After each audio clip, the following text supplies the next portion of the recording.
Hello everyone, this is Jim Lucy, Editor-in-Chief for Electrical Wholesaling and Electrical Marketing with Episode 80 of the Today's Electrical Economy podcast series sponsored by Champion Fiberglass. Champion began producing epoxy fiberglass conduit fittings in 1988 and in 1989 developed the first conduit from epoxy resins that had flame resistance and low smoke characteristics. This met the most stringent codes and specifications. In today's podcast, we'll look at some of the largest trophy jobs that have broken ground over the past few months and check out some weekly economic indicators that can give you a sense of where the U.S. economy and the electrical market may be headed in the near future. These 5 weekly indicators are the initial unemployment claims at the state level, rail freight car traffic, the Baker Hughes rig count, oil prices, and copper prices. Our thanks again to Champion Fiberglass for sponsoring today's Electrical Economy podcast series for 2023. For the week ending September the 16th, the advanced figure for seasonally adjusted initial claims was 201,000, and that is a decrease of 20,000 from the previous week's revised level. The 4-week moving average was 217,000, a decrease of 7,750 from the previous week's revised average. The U.S. unemployment rate for the country jumped to 3.8% in August, and that's up from 3.5% in July. We had 9 states with decreases in unemployment claims of at least 200 employees for the week ending September the 16th. Indiana was down 2,725 claims. California was down 1,174 claims to 35,364. Virginia saw its claims drop to 638. Iowa was down 450 claims. Kentucky down 369 claims to 1,228. Nebraska was down 236 claims to 596. Missouri down 232 claims to 2,451. Wisconsin was down 217 claims to 2,843. The state of Michigan down 204 claims to 4,250. The 5 states with the biggest increases in unemployment claims, according to that September 16th data, were New York, up 1,458 claims to 13,349. Georgia, up 1,357 to 6,113. South Carolina, up 1,016 to 2,730. And Texas, up 844 to 13,309 claims. Oregon, with up 542 to 4,006. An interesting leading economic indicator for the overall U.S. economy is freight rail traffic. It's a measure of the amount of raw materials and finished goods being shipped by rail. The best source for this data is the American Association of Railroads, or AAR. It publishes this data every week at www.aar.org. For the week ending September the 16th, total U.S. weekly rail traffic was 489,790 carloads and intermodal units, and that is up 1.8% compared with the same week last year. Total combined U.S. traffic for the first 37 weeks of 2023 was 17,110,687 carloads and intermodal units, and that is a decrease of 4.6% compared to last year. That decrease percent is pretty similar to what we've been seeing for a good chunk of this year. However, the total freight rail traffic for the week is still sitting well above the 2023 weekly average, and that average is 466,857. Now let's take a look at the individual freight category statistics. 6 of the 10 carload commodity groups posted an increase compared with the same week in 2022. These areas posting increases were motor vehicles and parts, up 14%, petroleum and petroleum products, up 10%, metallic ores and minerals, up 5%, and non-metallic minerals, up 4%. The biggest decliners were grain, which was down 13%, forest products down 7%, and chemicals down 3%. If you track the oil market, you're probably familiar with the Baker Hughes rig count, which tracks the oil and gas rigs that are operating. This data is available by state, by basin, and nationally at www.rigcount.bakerhughes.com. This slide gives you an idea of the largest oil and gas deposits. It really gives you a good sense of just how many of these large oil plays are in Texas and Oklahoma, and how big an area the Marcellus gas region covers in Pennsylvania, Ohio, and parts of West Virginia. The total U.S. rig count continued on its downward trajectory. It is down for the week. It was down 11 rigs to 630, and that is a 17.5% decrease from the week ending September the 22nd compared to last year. Texas lost 5 rigs, and overall is down 50 rigs compared to last year's total, and that is a 13.8% drop. Texas, New Mexico, Louisiana, Oklahoma, and North Dakota, these states alone account for 80% of oil and gas drilling activity. When you look at the data for the specific basin accounts and which ones account for most of the activity. The Permian, the Eagle Ford, the Haynesville, Williston, Marcellus, Cana Woodford, and DJ Niobrara account for 79% of all activity. The price for a barrel of West Texas Intermediate Oil, or WTI, is $89.61 per barrel. It's been spending quite a bit of time north of $9 per barrel over the past week to 10 days. For the year, the average cost to date for a barrel of WTI is $76.86. I was listening to Squawk Box recently on cable, and an analyst said that she expects oil prices to increase over the next few months. And said one of the reasons for that is a decline in the prime real estate in the Permian Basin, which is the nation's largest. He said it's getting harder to find that real estate, and because of this, prices could go higher. Economists like to call copper pricing Dr. Copper because it is a leading economic indicator for future activity since copper is used in so many industries. The construction industry is among the leading markets for copper because of its use in wiring cable and copper plumbing pipe. Copper prices have been averaging about $3.74 on the COMEX Copper Exchange over the last 10 days or so, and for the year they're averaging $3.92 per pound. The chart shows their year-to-date average and also has a line for when they hit the $4 per pound level. Copper prices spent quite a bit of time over $4 per pound in the first 5 months of the year, and they briefly topped $4 per pound in August, but it's been a while since they've hit that range. One of the favorite parts of my job is following the large construction projects that are breaking ground or are hitting the drawing boards. Over the past few months, there's been no lack of large construction jobs valued over $100 million over. That's despite all the uncertainty over the general economy, but there's quite a bit of construction activity in some of these large categories, as we'll see. Electrical Marketing Newsletter offers a database of construction projects as part of a $99 annual subscription at www.electricalmarketing.com. We just include projects of $1 million and over to keep things manageable for the electrical marketing staff. Although when you consider that electrical work typically accounts for 10% of total revenues on a construction project, even a smaller project definitely offers some large business opportunities. The photo in the slide is a rendering of what will soon be one of the largest construction projects underway in the country when it breaks ground. It's the $10 billion Brightline West high-speed passenger train link from the Los Angeles metropolitan area to Las Vegas. It's going to be a 218-mile-long rail link that will carry trains operating at speeds of more than 186 miles per hour from Rancho Cucamonga in the Los Angeles metropolitan area to Las Vegas in just 2 hours and 10 minutes. That is half the time it would take you to drive that distance. Let's take a look at some of the other large jobs. At last week's IDEA eBusiness Forum, Josh Bone, the Executive Director of Electri International, the research arm of the National Electrical Contractors Association, or NECA, said that there are currently 300 projects that are either planned or underway that are valued over $1 billion in total construction value. That kind of blew my mind, but certainly when you do track the projects that are breaking ground, you do see a lot of billion-dollar projects, but that is a huge amount. Some of the largest projects that I've found over the past few months are shown here on the slide. The top 11 projects shown here, total is a combined total contract value of over $50 billion. The largest of them all right now broke ground in July, is the first phase of the Rio Grande LNG facility in Brownsville, Texas. That's valued at $12 billion.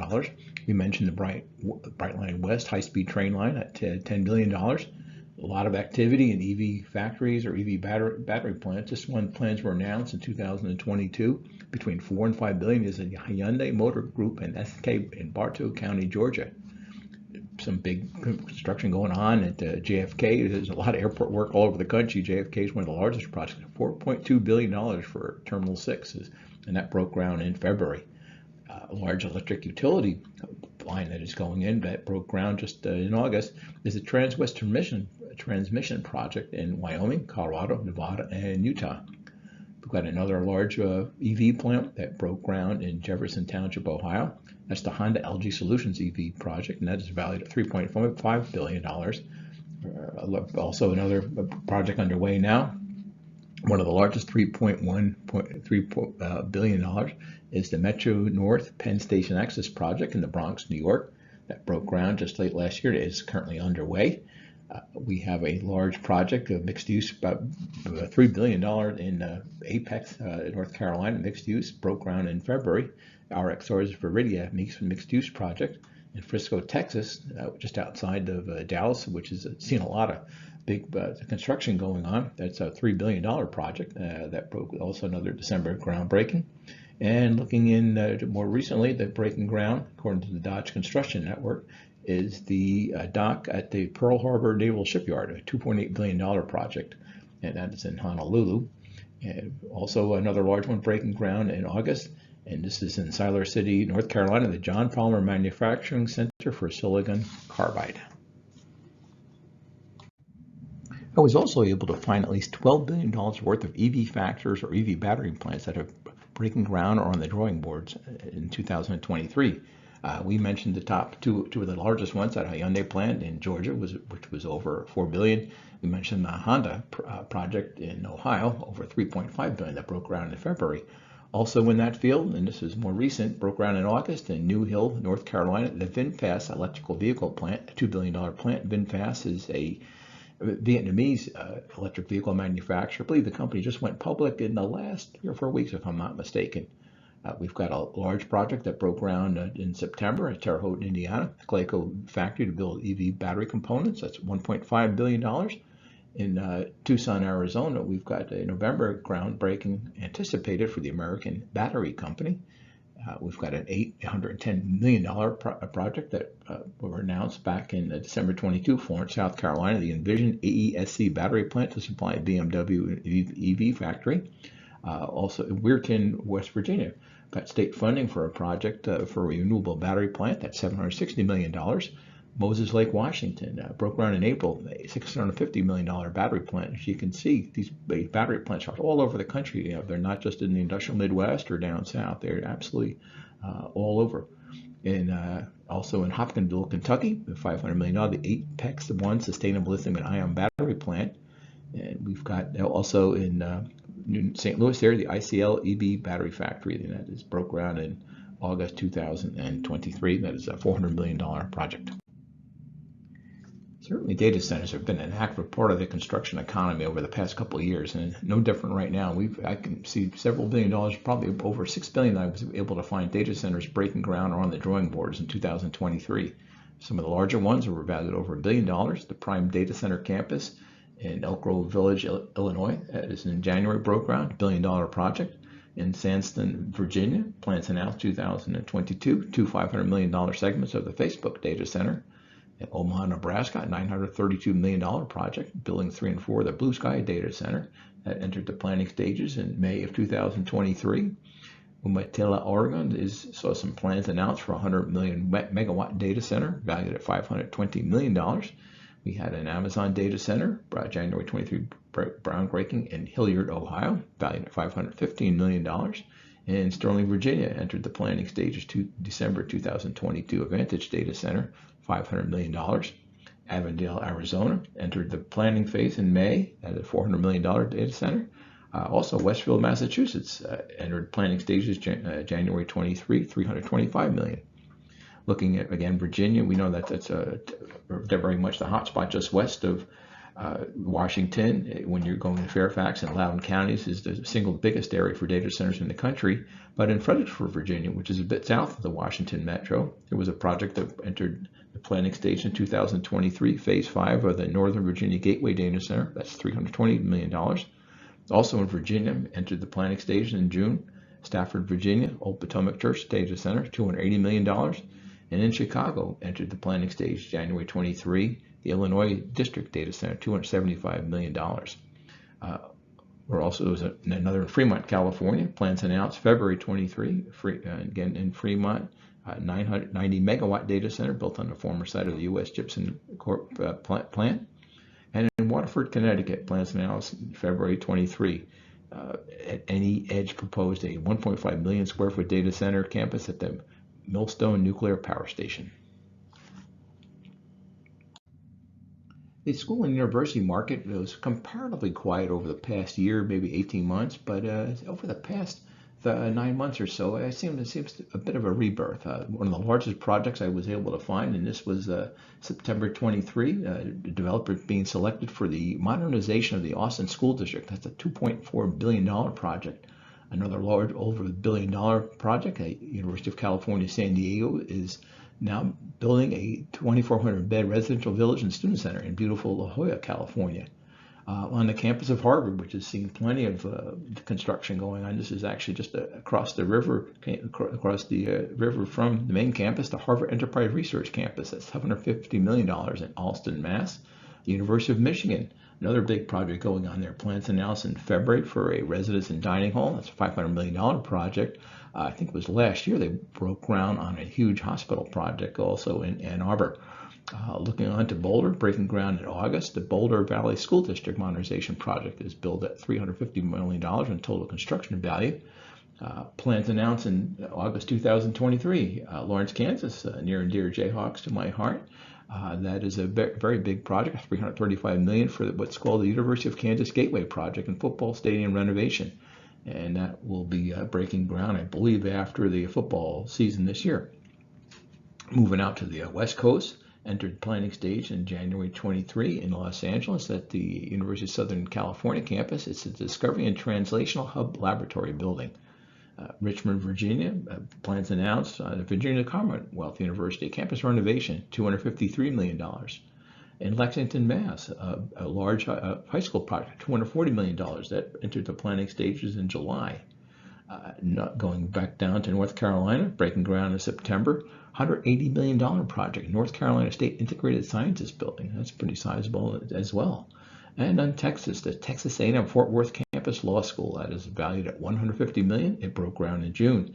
And another large one, over $100 million, Edwardsville, Illinois, broke ground in September. That is a health and science building on the campus of the Southern Illinois University. Well, that wraps up our podcast for today. And a special thanks to the folks from Champion Fiberglass for sponsoring the Today's Electrical Economy podcast series in 2023.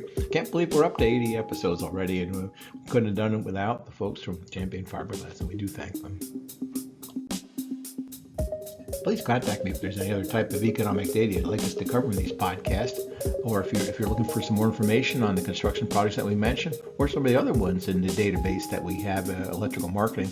It's part of a $99 annual subscription there, and you can go to electricalmarketing.com for that. I will be at the NECA show at the end of this week, and if you do see me there, I'd love to chat with you. Please flag me down as I'm walking the aisles there. Until then, we will have our next podcast on October the 9th. So hope you stay healthy, be happy. Look forward to talking with you in 2 weeks.